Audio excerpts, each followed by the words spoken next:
Hello and welcome back to my channel. This week I want to talk with you about a very sensitive subject, and it's considered a hot button issue within the trans community. And I'm going to try to be as sensitive as possible to this issue because it affects a lot of us in a very negative way. There's a lot of hostile conversations around this topic, and I want to kind of go like argument by argument of through what we often hear when people are trying to attack the trans community. And they'll say, when does a trans person have to disclose their status as being trans to potential sexual partners? Now, there are several different claims that people make about trans people, or a lot of hypotheticals that people like to use.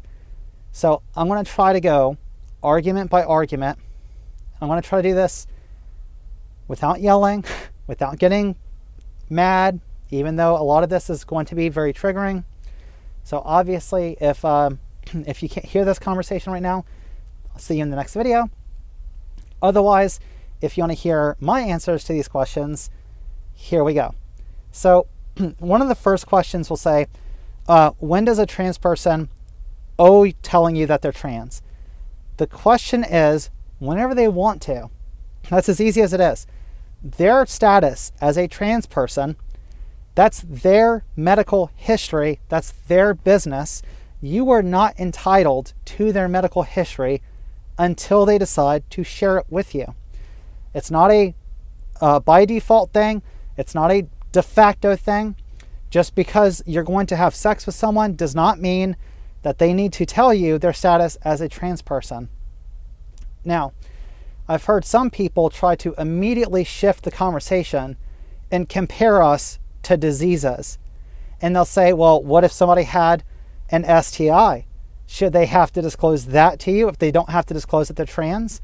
The difference is, the reason why I would say yes, someone that has an STI, besides just taking precautions, that they ought to communicate that with a potential partner, is because an STI can potentially affect the other person even after y'all have hooked up and gone your separate ways, and might continue to affect their partners after that. And with the LGBT community, we are very well aware of how STIs can affect a population. We lived through the AIDS crisis, okay? So when you say something like that, yes, we know, and yes, we communicate that. In general, you should let people know, period. Trans people are not a disease. Having sex with a trans person is not going to trans you. It's also not going to turn you gay if you think that's what happens for some reason. I will point out that right-wing rhetoric will very often take groups that they dislike and compare them to animals or compare them to diseases, and this is no exception. If someone is engaging this rhetoric, and if you are someone that has ever compared trans people to a disease, just be aware that that is what is going on. That's what they're doing. And if you were the one using those arguments against trans people, you are engaging in right-wing rhetoric, conflating human beings with diseases. So moving on from there, there is a possible element of risk. Now, this is true for any person that gets in a one-night stand with any other person. Let's be clear about that, right? Any man who hooks up with a woman, if they're both cis, that cis woman could face some danger. The cis man could face some danger depending on the situation. This is something that is true for all populations. No one is exempt from facing some possible bodily harm, robbery, being drugged. Any of this type of thing could happen to you. That is a risk that you are taking when you decide to hook up with somebody, when you decide to leave a club and go somewhere private. There is some risk involved. Let's just say, so that's flatly starting there. Now, someone might say, shouldn't, and in this case, I'll use trans women as an example, because we are the favorite target of a lot of these political groups. And they'll say, a cis man and a trans woman, when should she have told him? Should she have told him like at a bar before they got together. She could have told him in the parking lot. She could have said something if they go to a hotel, at the hotel. And what if she doesn't say something once they're in the hotel? Well, we already covered her personal medical history is her business. And if he is not going to be able to tell the difference between her and a cis woman, then she doesn't owe him anything unless she wants to tell him. Now, let's say that her body is different from a cis woman's body, and it will become apparent once she's naked. Even if that is the case, and that is the scenario that happens, we would not say that that would then permit that man to attack her, right? At any point in time, he can remove his consent to have sex or to be in that situation, as she ought to be able to do the same. It's all about consent. So if they get there and he sees her naked, then he recognizes that she's a trans woman. If he does not want to proceed, he can easily communicate that and then leave. There's nothing forcing him to stay there. Now, if you might say, well, what if he attacks her after that? Okay, then he's already committed a crime. Battering somebody is illegal. And could he have done the same to her if he was at the bar and said he was cool with her being trans, and then went back there with her? He could have attacked her then too. So this is not just oh, well, it's her fault that he attacked her. He was incited once he realized that she was trans. That's victim blaming, flatly. His consent was not violated in any way. He could have left the situation anytime that he wanted to.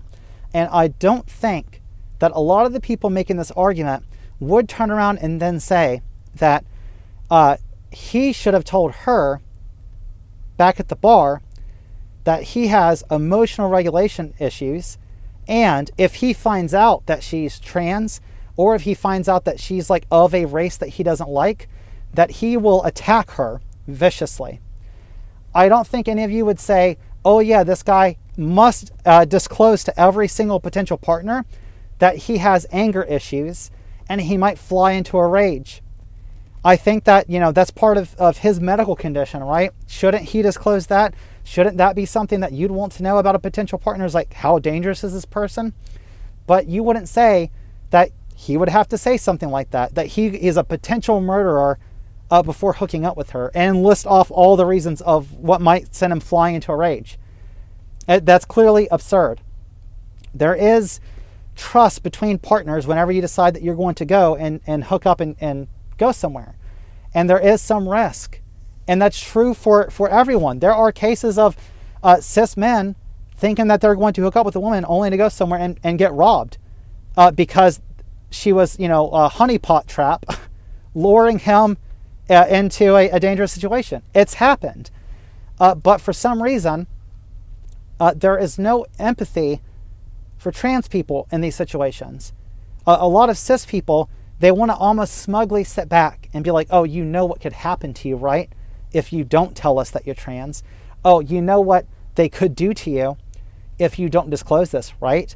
Instead of looking at it as a situation where it's why would somebody, if they enjoyed being in your company, they clearly enjoyed the other person physically enough to want to be with them, at least for one evening, why do we turn around and be like, oh, well, it's sensible that this person would then, fly into a rage? This is literally the gay panic attack. In U.S. legal history, they called it the gay panic defense. And this was something like in the case of Matthew Shepard, where there was a gay man that was brutally beaten to death and murdered by two men that picked him up at a bar, then claimed that he came on to them, even though whatever. That was their defense. It was the gay panic defense, right? And it was pretty infamous because very often cis men would abduct gay men at bars and stuff like that, kind of seduce them, only to take them somewhere remote and then harm them or murder them, and then claim that they came onto and they killed them in a panic. Now we know that psychologically this is garbage. this is nonsense, and the gay panic defense has been struck down as being a legal form of defense, like for at least over a couple of decades now. The cis man attacking the trans woman now is the same recycled homophobia as transphobia. This is the trans panic defense. And it's the exact same illogic going on here. It's where the person that has all the power in the situation and is the perpetrator is being portrayed as the victim, and the victim of the perpetrator is being blamed for being victimized. You know, it's the same thing of like, oh, well, what was she wearing when she was attacked, right? And it's like all of these sorts of bigotries all come back to the same roots when people want to attack our community.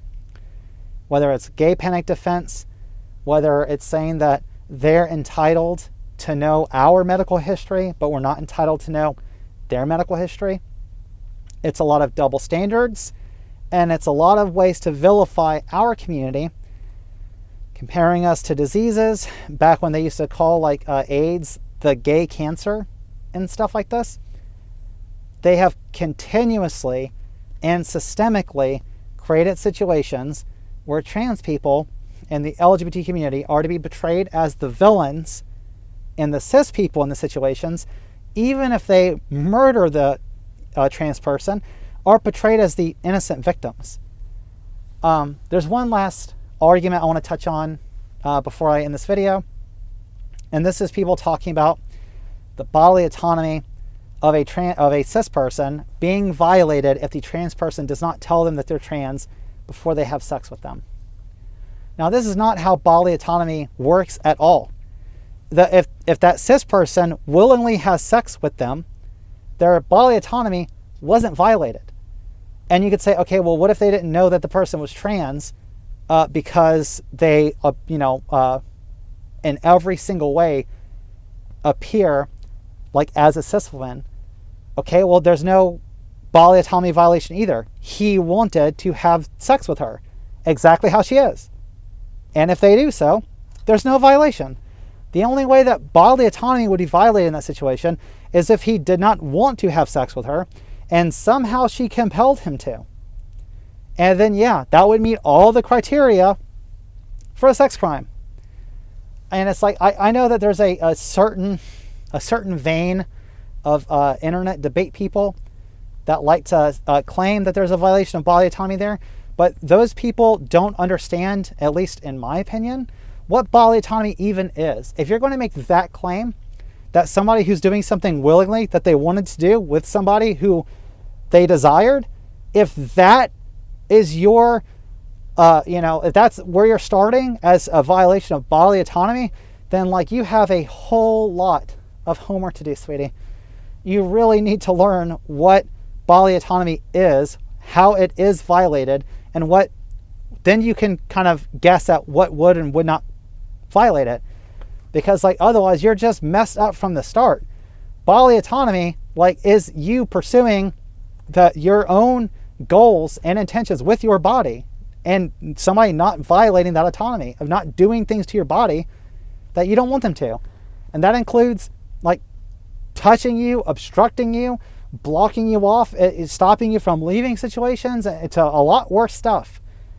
But I mean, like I have a feeling the same people that make this argument would say something like giving somebody a vaccine mandate is a violation of bodily autonomy too, which is absurd. It's not. Don't say stuff like that. It's dumb. Well, I know this has been a heavy topic, and I apologize for talking about like triggering things, but bodily autonomy, especially when do trans people, when are they obligated to tell their partner when they are trans? Whenever they want to. That's their medical history. It's as easy as that. I wanted to talk about this for a while, but I've been kind of struggling with how to do it in a sensitive way. My style is usually a lot more incendiary, and this is a topic that I felt needed a lighter touch. Hopefully I didn't get too passionate about it, but I guess I will see you in the next video. Tell me pretty lies, look me in the face, tell me that you love me.